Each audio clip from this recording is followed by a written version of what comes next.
Hi everyone, welcome to UTV Guna and our show, The Shooting Lone Star, with Ram from the Austin Gooners. Hey bro, how you going? What's up, bro? How you doing, man? Doing great. Just a lot of Champions League action. Burnley just scored, and they're up 3-2 against Everton in the what I call the drop zone dark. Um, Lots of distractions. I've gotten over Monday's debacle a little bit. I mean, obviously we're gonna rehash some stuff, but a little bit over it, and ready to just kind of move forward. But yeah, man, what a day for some good football. Yeah, bro, that's a big match down there, isn't it? Because they're the way it's the 17th and 18th, and Yes. Everton have a Uh so I think that Everton is 17th. Everton is 17th and Burnley is 19th. But I think if they win, they move up to 18th. And then for Everton, yeah, they're 1 point off like of relegation. So this is bad for them. But it's just I like watching. I think one of the things that got me really into football, especially in Europe, was not just like the races for the top, but like for the races on the bottom, like teams avoiding relegation or teams getting promoted.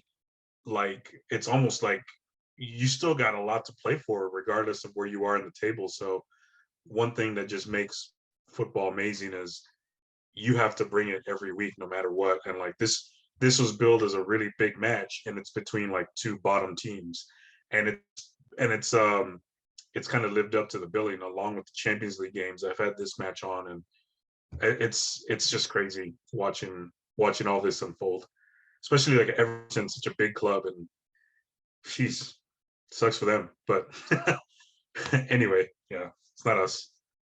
yeah, what's going on? So I say Champions League, seeing Real Madrid are beating Chelsea right now. Oh yeah, Benzema, Benzema with the hat trick. yeah, Jeez, he's crazy. getting better and better, isn't he? Yeah, man. He seems to just turn up when it really counts, right? I think he really wants to get invited, with France over to the World Cup. I don't see why they don't bring him on at this point. He's more than proved it, and yeah, it's just ridiculous. And another surprising matchup right now is Villarreal beating Bayern Munich 1-0. Uh, but Bayern, you know how they are. So who knows, man? A lot of soccer left to be played between those guys, but pretty eventful day. I'm enjoying it. So it's nice for Wednesday to just, especially after what happened on Monday. Like I wanted to get it over with quick. So it's good to kind of like it's gonna see everything else happening and moving on. And I'm glad that we're playing basically a quick turnaround, right? Going from Monday and then having to play Saturday morning. Relatively short, I think, but yeah, I'm glad we didn't have to wait all the way up until Monday again. Like, let's just get it going. I'm Why sure did the players like it too. why did you have to remind me about Monday? I was thinking just about skipping Skipping, talking about Monday. yeah, just talk about the other guys. Yeah, man. But I mean, yeah, Monday was rough, wasn't it? Oh man, it was. It's just losing is one thing, but the way we lost as well, 3-0, it was comfortable for them. We weren't at the races. So many of our players just didn't play well. And defensively, we've been so strong this season defensively, but we were all over the place. And Hmm. yeah, just a disappointing result and performance. We really got to bounce back. What are your thoughts on the game? Yeah, man. And a lot of the things I think I mentioned here came to fruition. I mean, one main thing that I thought of as I was watching was I knew it was going to be a tough match away at Selhurst Park, and I knew that the crowd gets into it. The weather may not always be like perfect, but from what happened, especially early on, I knew that it was going to be a long night. When just I don't know what it was. There was a sequence where um, Ramsdale had the ball. We're playing out from the back, and I think he tried to give it up to Gabriel, and then Gabriel passed it back, and it was just a really lazy pass. And Gallagher kind of rushed onto Ramsdale, and Ramsdale almost messed it all up, almost gave up an easy goal like against Wolves or whatever. But luckily we got it off, but it just felt like all these little things, especially early on in the match, just kind of added up. And then, once you get the crowd involved and once the crowd starts believing, and then you get the players to start believing, like it just started snowballing really early. I noticed it, and I was just like, nah, I think we'll be able to overcome. We'll be able to overcome. And then they got the goal like in the 16th minute, and then the second goal in the 24th minute. And I was like, yep, I'm not surprised that happened. Like everybody just wasn't up to snuff. And I even noticed like we were just one and a half steps just a little bit slower than Crystal Palace. Like they brought it. Like they came and they showed up. Credit to them, right? They stepped up and they've been playing well, and they're on hot form now. They're unbeaten in 7 matches, right? They're on a little run themselves.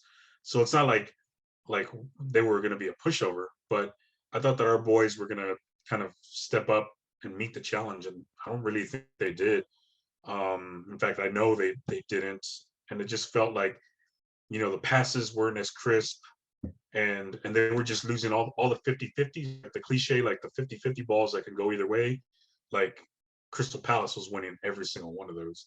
So I think it's just a cumulative effect. So by the time this halftime came, I was kind of glad. I was like, all right, like whatever, let's just start anew. Second half, we'll do it in the second half. To our boys' credit, like it looked a lot better, but it's hard to come down from 2-0. And then that third goal was just like, well, that's just the kind of night we have. I mean, it didn't look immediately like it was a foul, but on the replay, I was like, okay, yeah, you got to call that, right? So yeah, after that, I didn't really watch the last like 15 minutes with like any intensity. I was just like, all right, like that's it. Like once he scored the goal, I was like, yeah, that's pretty much it. It's time to start moving on, man. Like, what do you think? Or what were your thoughts? It was just a really sad roller coaster. Yeah, it was really disappointing because we were in good form, really good form recently. So didn't expect that. It's kind of out of the blue. Last time I think we played that bad, I'd say would be probably Everton away. It's just there's nothing there from us. All right, second half we did come into it more. Had a couple of chances. Eddie hit the bar. Other guy had that chance, but there's not a lot there. So many players were playing badly. It's not really fair to single out players, but we've got to talk about Tavares because again he was really a liability for us. His sense of positioning, first goal we saw, like he just got pushed off. His positioning was poor on the free kick. Got pushed off. Easy header for them. They get that first header in, middle of the box, then free header for the guy to go score. And then second goal again. All right, Gabriel missed the ball, but Tavares' positioning again, he had the guy, he just let him go. Yeah. And then it was again an easy goal for them. So I'm really worried because going to go into it in a little bit, but we've heard the news about Tini now. He's out for the rest of the season. So, we're in a bit of a bad situation in the left back area now. And just some of the other performances in general, the defense. I got to say, Cedric weren't that bad considering he's up against Saha. We know how good Saha is. I thought, he put in a decent effort and he wasn't that bad. But Ben White and Gabriel are normally so solid, as I was saying. They were poor in midfield. Partey kept giving the ball away. I don't know if he was carrying an injury. I know he went off injured. I don't know if he was carrying that injury going into the game, but he just looked well off the pace and I've never seen him give a ball away so much. Odegaard again wasn't there putting the strings like he normally would, giving the ball away, heavy touches, should have scored that goal in the second half. Lacazette, where was he? We talk about him not scoring, but still being involved heavily in the link-up play, working really hard and doing a good job, but he didn't do any of that in this game, and he's not scoring. It's like I saw a stat. He scored one goal in the last one open play goal to take away the penalty he scored against Leicester. He's only had one goal in open play in the last 15 matches. That's ridiculous. Like for a striker, that's just not good enough. It's like really, really poor. And even Saka and Smith Rowe, they weren't really threatening. Martinelli came on, looks the most likely player for us to make something happen. But yeah, just so many players just didn't turn up. And it was really surprising. As you said, credit to Crystal Palace. They put it on us. We know they're a good team. We were talking about it last week, worried. We know they're a good team. We've had some good results recently. in the FA Cup semi-finals. Played Man City recently, got a 0-0 draw against them at home as well. So we knew they were going to be a difficult team, but it seemed such a one-sided game. You know, I was expecting a lot more from us than that. Yeah. But they seemed quite comfortable. As you said, once they scored that third goal, just game over, and there's still like 20 minutes to go. And yeah, like I say, it's hard to find words to explain that. These things do happen, but we know end of the day, players are human. Yeah, slip ups happen, but in that manner, I was really surprised, but we just got to pick ourselves back up now. What's your thoughts now? Let's talk a little bit about the situation with Tierney being injured, Tavares. What's your thoughts on that situation now? Yeah, I mean, first of all, I think it was real irresponsible. I don't know who to put the blame on. I mean, I don't want to put too much blame on like someone like Tierney but like he played 90 minutes in 2 friendlies over the international break, and then he came back to the squad with the injury. So I don't want to put it on like Tierney for playing, because he seems to be the kind of guy like, hey, you ask him to play, he's gonna play. He's not gonna like he's just that's his MO, right? That's what he does. So maybe I don't even know who the Scotland coach is, but I would like to blame him. But yeah, it sucks that he's out. It was basically it was friendly matches they're playing as well. It wasn't like they were playing in yeah. World Cup qualifiers and they had to play in 2 games. You know, obviously in that situation he has to play. Right. When it's friendlies, like, you know, could have surely given him one of their matches off.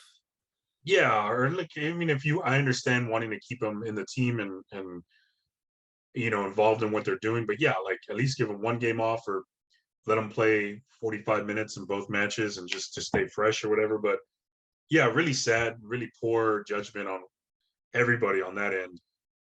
So yeah, it sucks that he's out. Like that was sort of the biggest fear, right? I mean, especially in January, when we're trying to justify like, oh, like we didn't bring in a whole lot of, you know, players, but we got rid of a lot of dead weight. So we're going to carry a light squad on purpose. Now, obviously, I think personally like that was still a good choice.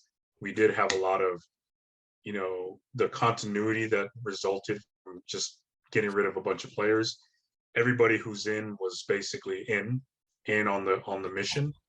But then on the other side of the coin, this is, you know, kind of the biggest fear that I kind of had, that I didn't want to like verbalize it because I'm afraid of jinxing it, just because I'm a really superstitious person. But this is like the biggest fear, right? Now we have one of our more important players down for the rest of the season, right? And potentially, I know Scotland does play in June to try and qualify for the World Cup, and he's probably going to miss those games as well. So big loss for him, the player, for Kieran Tierney, the player. But for Arsenal, like, it just really sucks because he was, you know, we're talking about him being a captain. I still think, you know, he's captain material, but, you know, he just can't seem to get over the injury bug. And especially at a time like this when it's just really crucial, like we have 9 matches to try and secure a top 4 spot. Not only do we have to like step up and play the, you know, and take these matches seriously, like they're, you know, cup finals, but now folks, you know, Arteta has to either he has to just come up with some new tactics to make up for that loss, or just try and plug in the holes, and hopefully we could survive the catastrophic, because I think it's pretty catastrophic. I mean, hopefully Tavares is someone I kind of want to see him play some more. And I think the last 2 matches that he played, he got pulled off at the 45th minute both times. So that can't be good on his confidence. But I'm really hoping that Arteta is really emphasizing that, hey, look, we need you. We need you to step up. We need you to continue to build up and play. And I don't think he played necessarily terrible, but what he would like, I think he's not like, they try to have him do what Tierney does. And I think he was much better when Tomiyasu was there. And Tomiyasu was kind of just taking a little bit off of the pressure off of him. And it feels like Tavares is a little bit better defending and also attacking as well. And Tomiyasu was doing his role of just kind of kicking back and being the defensive guy. And what we were asking Tavares to do is also, it's ironic that we're saying this guy's a left back and he's not great at defending, but I think his game is defending first, and then he's also like, it's almost like a midfielder kind of guy, right? Like he's almost like he's there to I mean, he's got all the physical tools. I just think he's not mentally, he's just not all there. And I think it has to do with the fact that he's come in, or every time he's come in, he's been yanked off for poor performances. Maybe he's played out of position, maybe he's not. Like, my soccer acumen is not all there yet. But when he did play well is when we had Tomiyasu on the other side, kind of complimenting him. And I don't know, man. I'm hoping and then that just goes into the next one, right? Tomiyasu, we need him back, man. And the last report I read was, I mean, he's going to miss Southampton, but after that, I think he's in. It sounds like he'll be in after that Southampton match. So he misses the next two. So I think we still have to take that one game at a time mentality and just figure out the right way to play with who we have to just win against Brighton. And then at the same time, we have to like just hopefully Tomiyasu is finally 100% fit to come in, because I think with Tomiyasu in there, and hopefully it is, he's going to be out for a while, right? So like we're going to see him kind of take some time to adjust, but hopefully him in there with Tavares, maybe they play a little bit better in the back. But we struggle, man. So I don't know exactly what they're going to do in the back. I mean, we still have Rob Holding. When that guy comes in, the running joke is, when he comes in, it's time to just end the game and secure the victory. He might have to step in and play a full 90, which I think he's capable of doing. But I don't know. Do we do like the three in the back instead of four guys in the back? Like, I don't know what we're gonna do, because this is serious, because also we're hopefully Partey's not injured. But I don't know, man. What do you think? I'm kind of going off on a tangent, and there's a lot of shuffling that's probably happening right now over there. Yeah, this is why Arteta gets paid the big money. He's got a few big decisions to make now. I think a lot of it's going to depend on the situation with Thomas Partey. So we don't know what his injury situation is like. We saw he does sometimes play Granit Xhaka at left back, but if Partey's out, that's going to leave us really short in the middle. So he's got a few options. I said a good option could be to go three at the back, especially in the away games, the harder away games we have coming up, the likes of Southampton and Chelsea. Maybe three at the back, and you can look at the wing back options that might suit Tavares more. There's also Saka as an option to play at left wing back. We know he's done a really good job there before as well. So there's a few options. Well, as I say, take it game by game. So when we do the preview for the Brighton game, I'll ask you then what you would do with the team. But look back on the other results over the weekend. So some of our rivals, Man United, Leicester, finished 1-1. Good result for us. Yeah, good result, man. I was kind of hoping. The first half was a snooze fest. I remember that much. And I was texting my friends who were United fans, and I was just like, this, like, I was upset. I was teasing them. I was like, I woke up for this, man, and this is ridiculous. But the second half turned up a little bit. Credit to Leicester, man. They were playing a little bit better. And for some reason, United, they were just playing it's frustrating to watch them play. I'm glad I'm not a fan, because if I were a fan, I'd be like just so upset watching them play, because again, I keep going back to this, they have all the biggest names you can think of, and they just never, they're kind of taking it like they're just playing half-ass. And Leicester scored the first goal, and then United finally started taking it seriously and drew the match 1-1. And then it got a little bit exciting. There was a lot of back and forth. Ilanga is an exciting player to watch. Sancho, I don't know, I think he was involved in the goal. And they almost gave up the loss. What's his name? James Maddison scored that second one, but I think they called a penalty on, I don't know if it was him or one of his teammates just right before that led up to the goal. So, I mean, they kind of got a little lucky that they came away with a point, because they certainly didn't play well enough to win. Leicester, credit to them, they played a lot better than United. But It was good, right?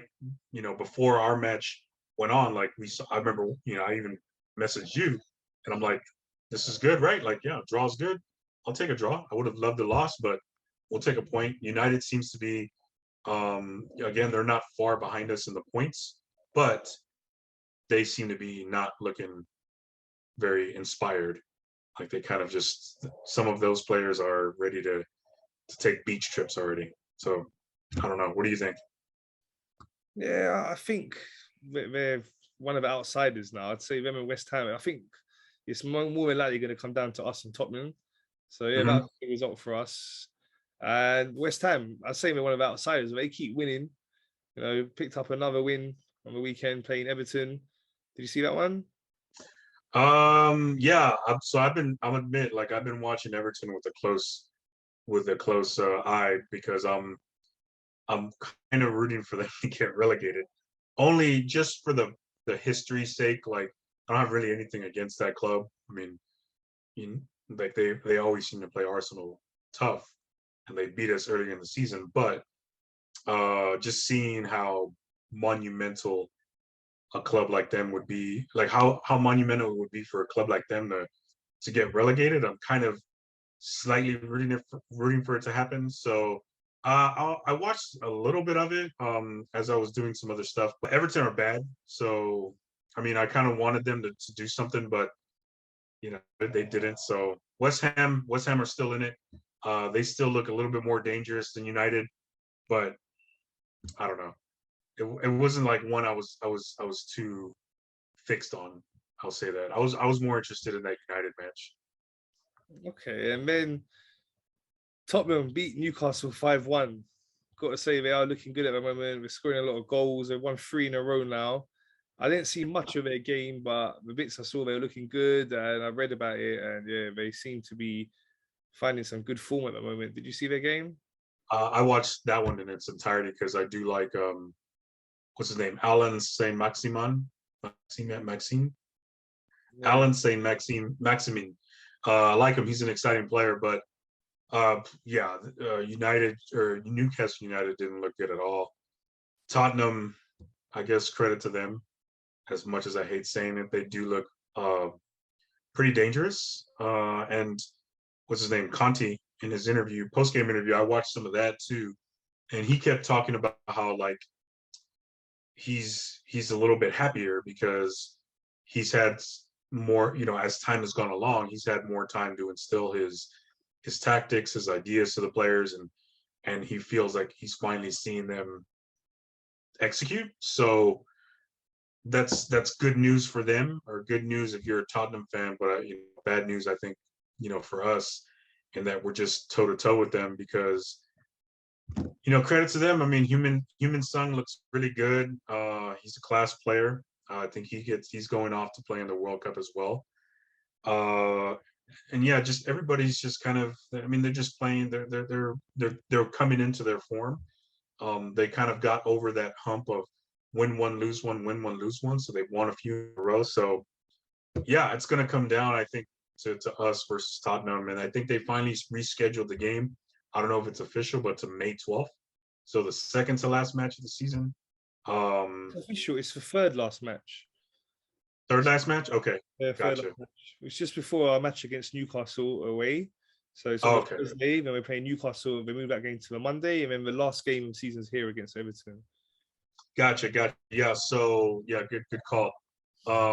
Sorry, there's like a leaf blower outside my window, which is what's been distracting me for the past maybe 3 or 4 minutes. But Okay. yeah. So I'm a little bit worried about them now, more so than I was 2 weeks ago. But yeah, they look good.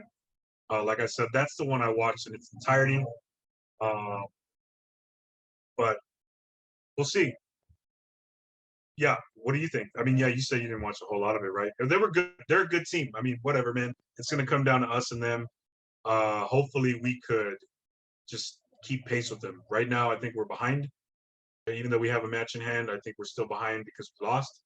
Um, so hopefully, we can keep pace with them and kind of get ahead of them. And hopefully, the results switch up this week and we do well and they lose. But you never know, right? I mean, it's just one of those things. Like right before the United match, Chelsea lost 4-1 to Brentford, and I watched the second half of that match, and Chelsea just completely collapsed. And that's another thing, just the thing I love about the Premier League, and what makes the Premier League probably the best in the world is every team brings it no matter what. I mean, not the result, the final result is not always going to be indicative of like, how the game was. Now for us, yes, like they took it to us, we got battered, no ifs, ands, or buts about it. But and then this one as well, Chelsea got battered, and so I don't want to say like, oh look, they're getting battered too, so it's okay, we did. But all that to say, just yeah, it is what it is, man. I guess maybe we were due for a match like that where we were riding so high, and then it just we're a young team still. We're still learning to play together, and sometimes these things happen. Crystal Palace has always been a tough, at least in the times I've been watching. Palace has always been a difficult place to go and play away. Those players, those fans seem to get up to play against Arsenal. So yeah, man. I mean, it's just it's week to week. Is everything is going to be just a high drama, man. It's getting exciting, and at the same time, stressful and stuff. But I still feel, as bad as that match was and how just ugly it looked and how terrible, like everybody just didn't play well. I'm still optimistic, because we're still even on points with Tottenham, with the game in hand against them. I still think we can beat Chelsea. So we just have to, hopefully our boys went right back to the training ground the very next day and just started, putting the loss in a box and tossing it in the ocean, just forgetting about it. Yeah, for sure. As you said, we're still in a great place, so just got to pick ourselves back up, bounce back against Brighton, and it's in our hands. But it's still there in our hands. Tottenham are ahead of us on goal difference, but we've got the game in hand. Still got to play at their place, so it's in our hands. You look at the run-ins, but you could say they have a slightly easier running than us. But when you coming down to this stage of the season, every game's hard. The pressure's on. As you've seen, in the Premier League, teams that you don't think that will get a result can get a result. So it's going to be interesting right into the end. I think it's going to come right down to the last couple of games. And as we were saying, they've rescheduled that North London derby now. So third from last game of the season, I think there's going to be a lot riding on that game. But as we said, game by game. So let's now look at our game against Brighton. Some big decisions for Arteta to make, man. So we don't know the Partey situation, but it seemed like, from what I'm hearing, he's most likely going to miss this weekend's game. We hope it's not too severe in long term, but it's likely he's probably going to miss this Saturday's game. So let's say Partey's not available, Tierney we know is out for the season. So that's two players we got to look to replace now from the Crystal Palace match. What would you do with the team? Well, I think we'll be okay. Maybe not okay, right? But Thomas is going to have to sit because of injury. I think we'll be okay starting Sambi Lokonga. He's looked well whenever he's come in, and I also thought he looked well going against Palace this weekend on Monday. In his short time that he played, I thought he was looking comfortable. Some good link-up play with some of the guys. So I think as long as we can figure out a way to put him in a position to succeed, and luckily, I think the last time we had Lokonga in there, he was playing midfield by himself, essentially, with Xhaka out, might have been out with suspension. Thomas was injured, or I might have got that mixed up. They were both out anyway, but so Lokonga was out there almost on his own. But I think with Xhaka out there with him, Xhaka can kind of, I don't know what the word is, shepherd him around and just make sure he's got to just worry about his job and his job only.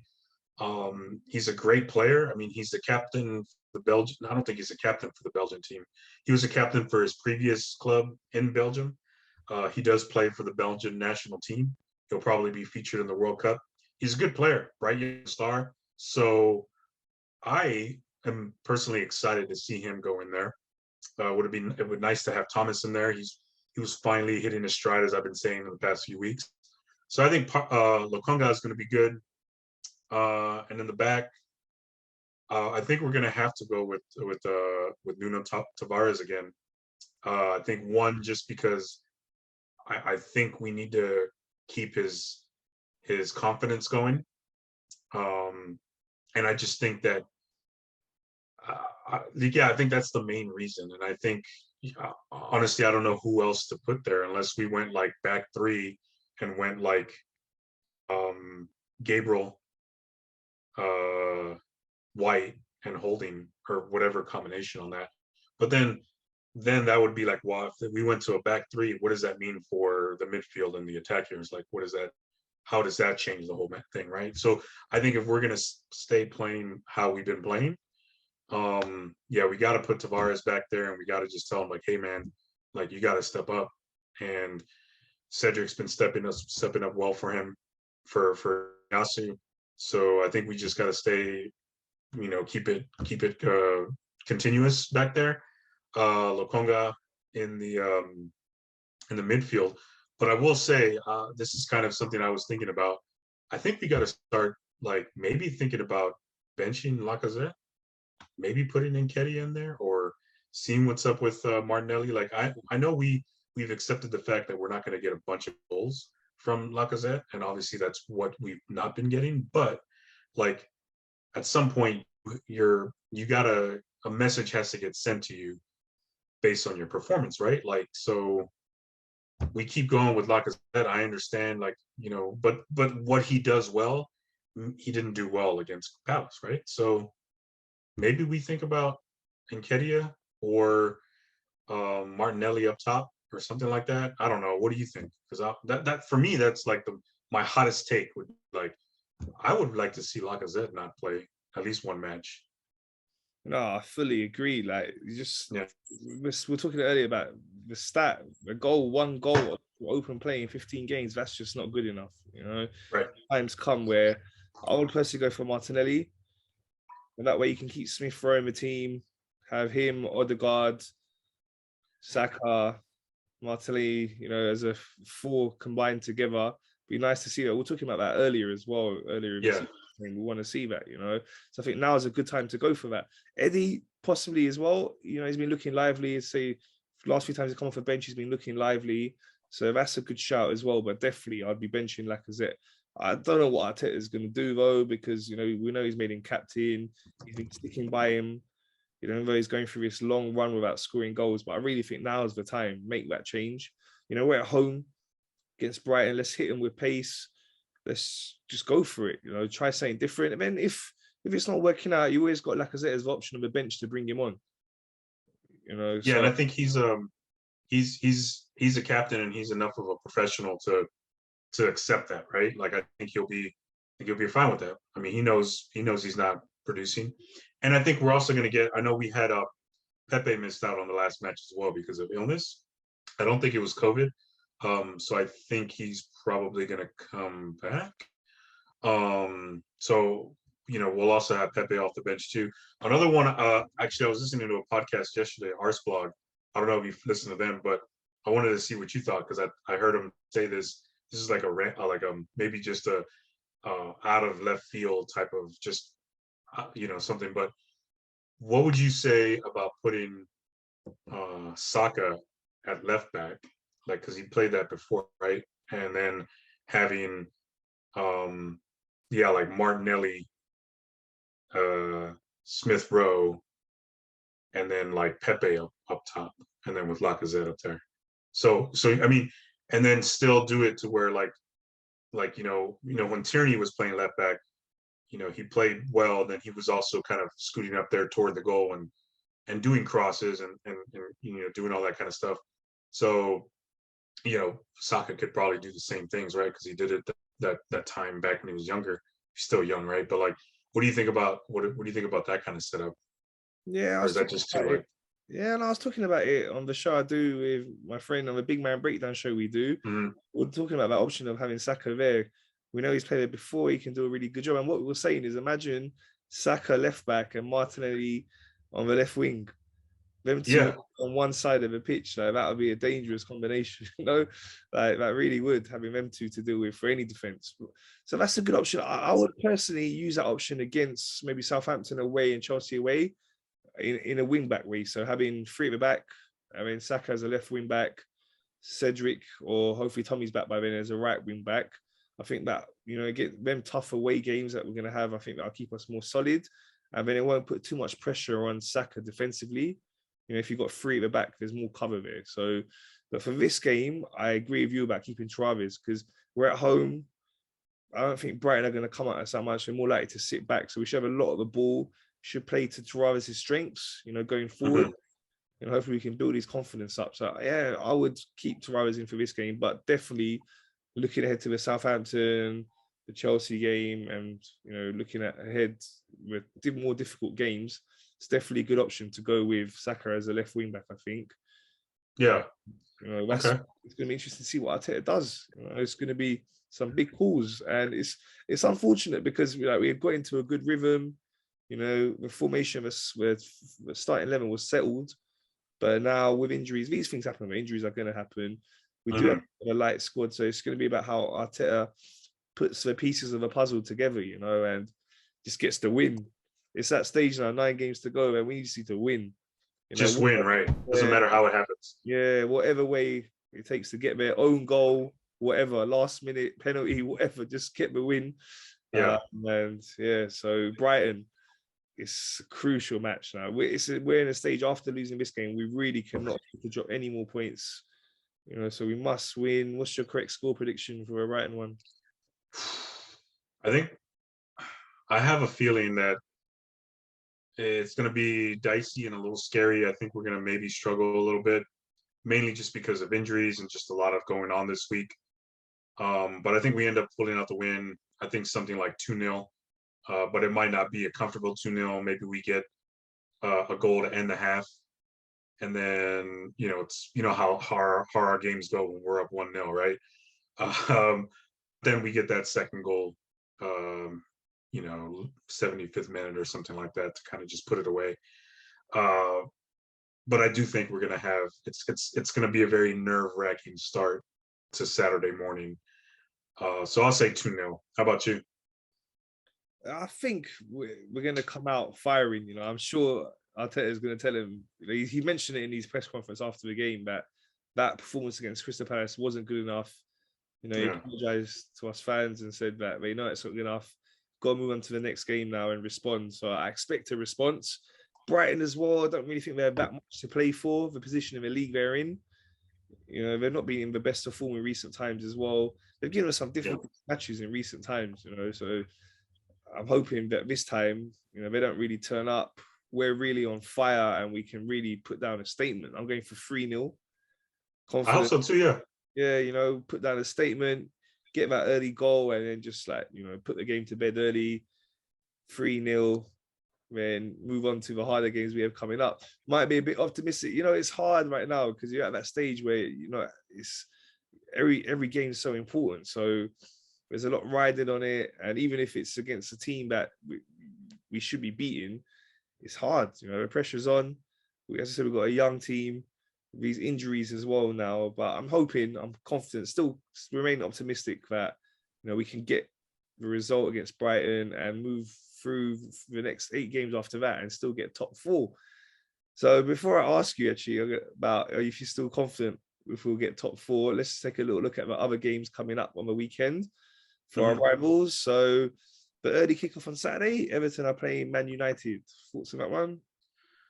Oh man, I mean, if you would have asked me this question maybe an hour ago, I would have said maybe Everton pulls away a point or something like that. But oh boy, they just lost a heartbreaker to Burnley um, right as we went live.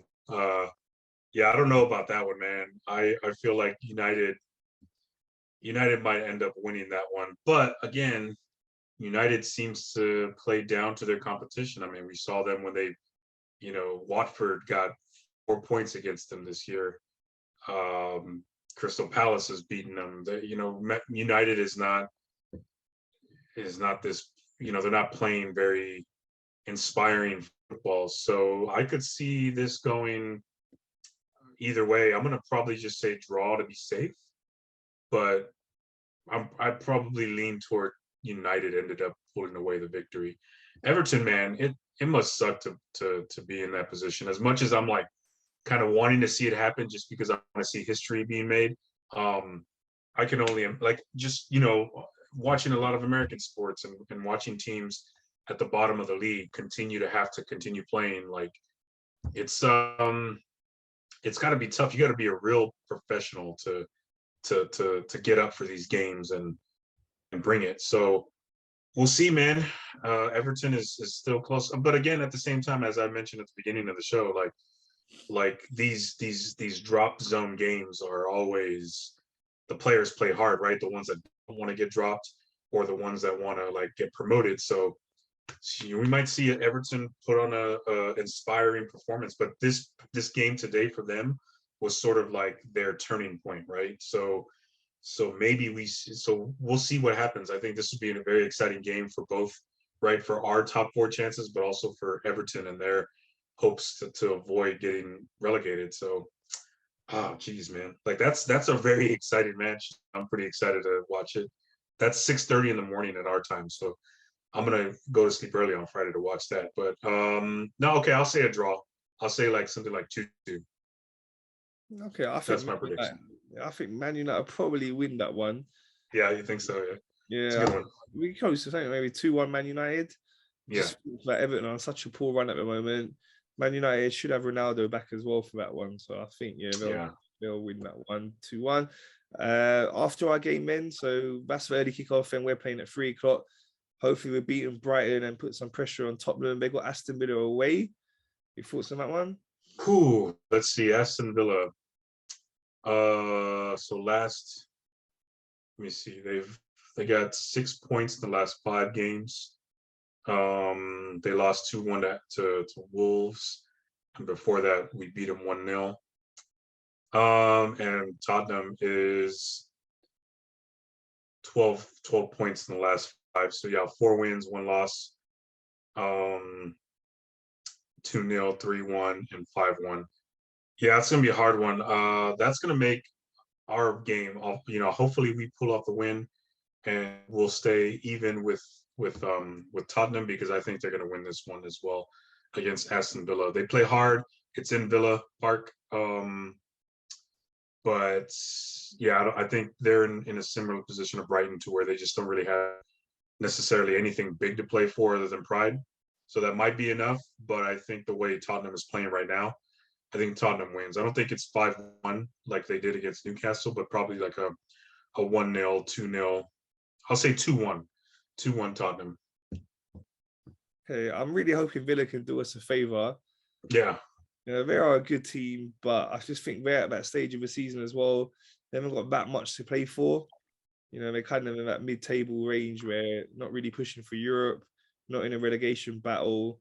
So I don't know if they're going to be motivated enough. I hope they are. I hope they can get the result, but I think Tottenham will win that as well. And it's going to go same scoreline as you, 2-1. And then West Ham are playing on Sunday. They have Brentford away. Brentford, great result recently against Chelsea, 4-1. So that's going to be a hard game for West Ham. I think so too, man. And I'll pick with my heart on this one. And I think Brentford is going to get the upset. I think they've been playing some pretty inspiring football lately.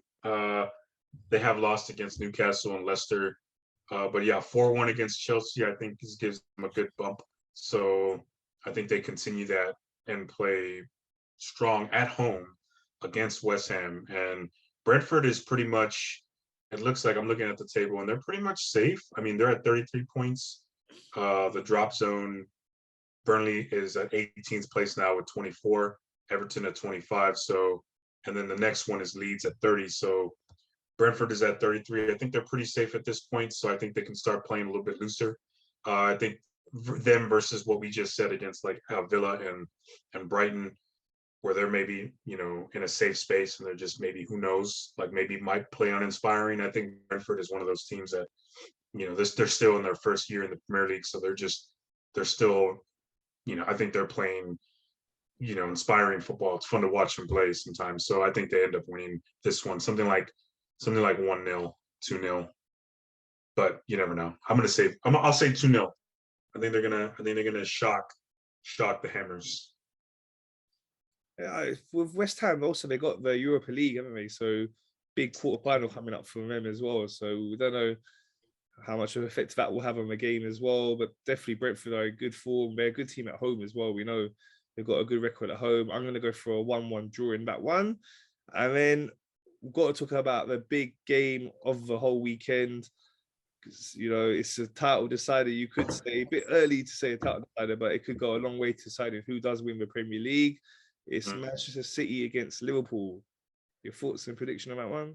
Oh boy, yeah, that's gonna be a great one, man. That's gonna be a great Sunday because that's probably Sunday morning for me, and then Sunday night we have a home game for Austin FC in MLS.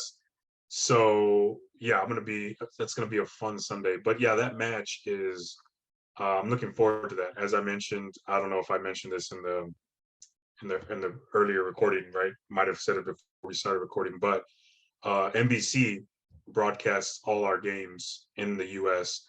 And so the team, Rebecca Lowe, Tim Howard, Robbie Musto, and another Robbie, but like those are the big names. They are based in the U.S., I believe, in New York City, but they're traveling. They're making it a whole weekend, and they're traveling, and so all the games, all the show, they'll do all the shows every day on the weekend from pitch side over there. Where's the match going to be played at the Etihad or? Yeah, it's at Etihad. Okay, so they're going to be pitch side for their whole all the shows. So they're really hyping this game up in the U.S. It's going to be on NBC.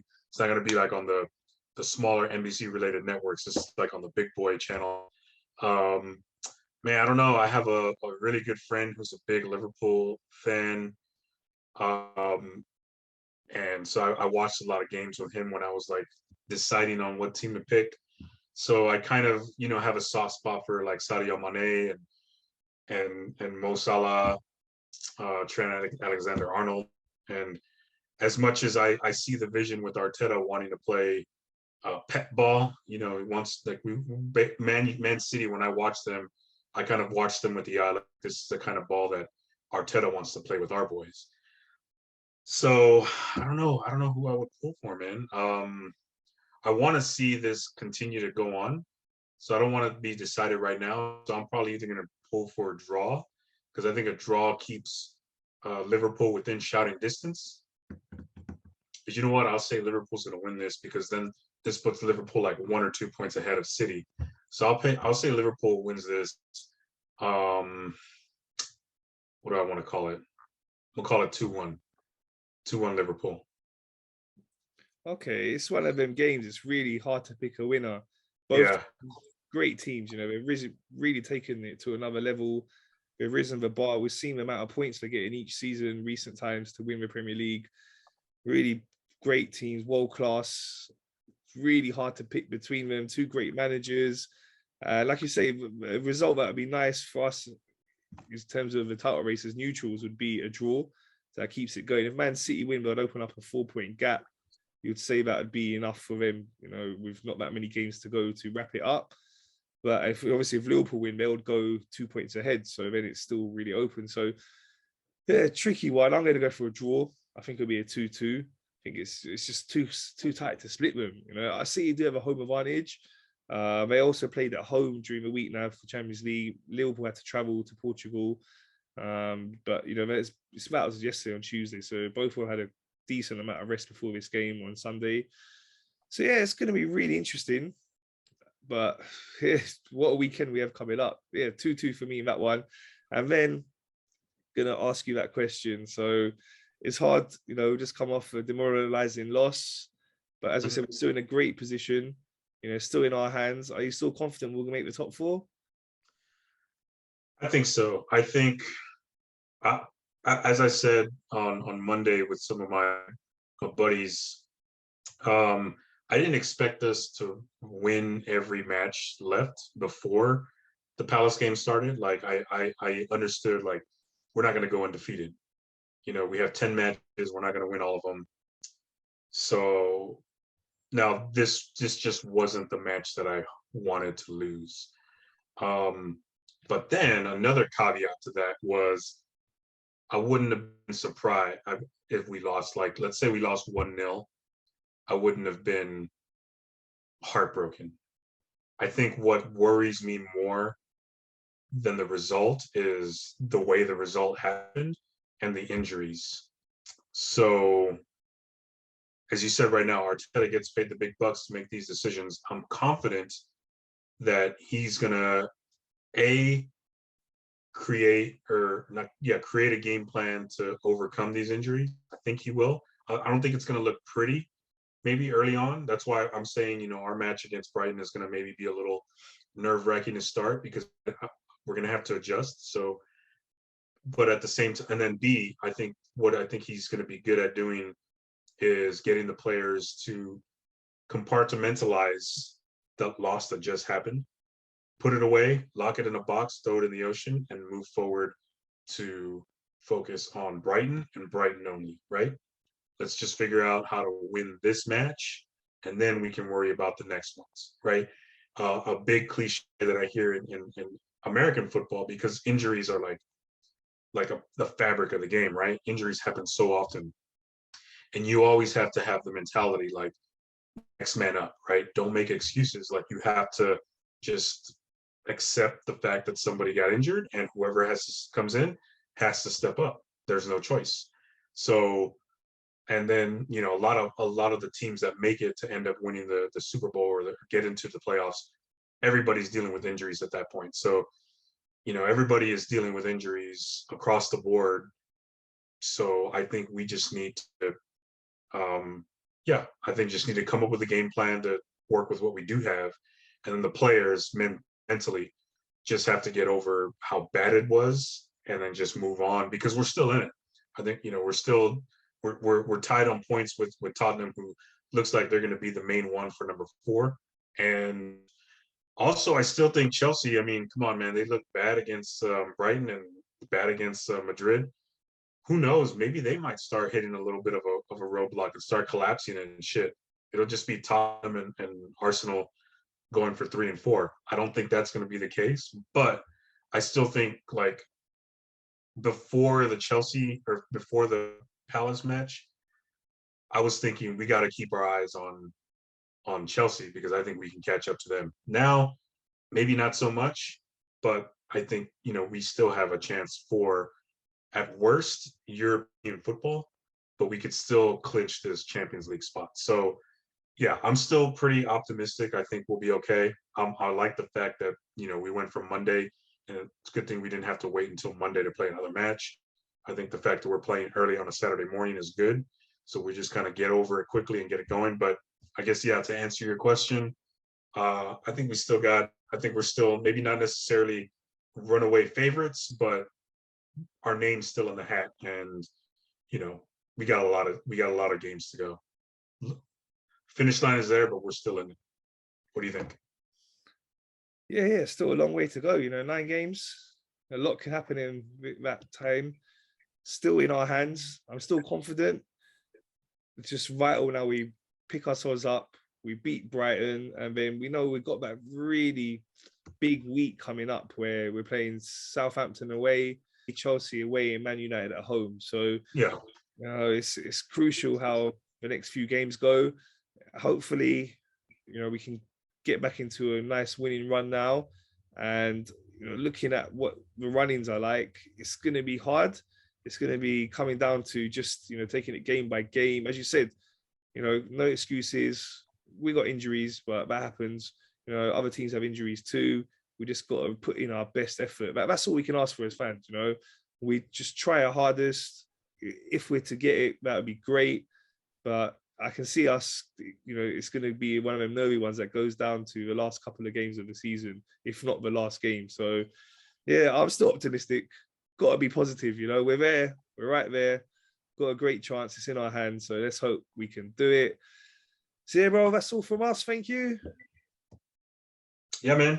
Well, look forward to talking to you next week, and hopefully we'll have happier things to talk about right after we batter the Seagulls at Brighton. Yeah, bro, for sure. Looking forward to that. Thank you everyone for watching. Please remember to subscribe, like, and share.